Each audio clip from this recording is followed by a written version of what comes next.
Today the church celebrates Saint Benedict. It is unfortunate that no contemporary biography was written of a man who has exercised the greatest influence on monasticism in the West. Benedict is well recognized in the later dialogues of Saint Gregory, but these are sketches to illustrate miraculous elements of his career. Benedict was born into a distinguished family in central Italy, studied at Rome, and early in life was drawn to monasticism.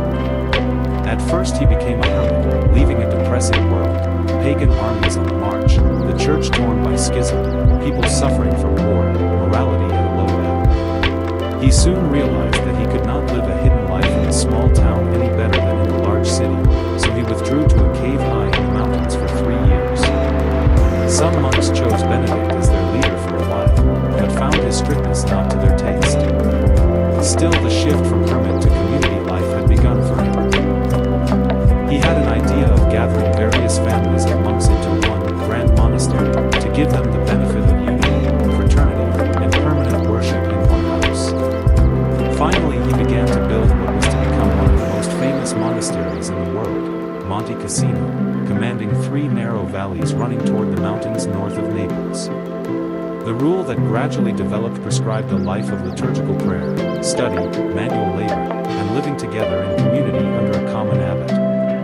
Benedictine asceticism is known for its moderation, and Benedictine charity has always shown concern for the people in the surrounding countryside. In the course of the Middle Ages, all monasticism in the West was gradually brought under the rule of Saint Benedict. Today the Benedictine family is represented by 2 branches, the Benedictine Federation encompassing the men and women of the Order of Saint Benedict, and the Cistercians, men and women of the Order of Cistercians of the strict observance. The Church has been blessed through Benedictine devotion to the liturgy, not only in its actual celebration with rich and proper ceremony in the great abbeys, but also through the scholarly studies of many of its members.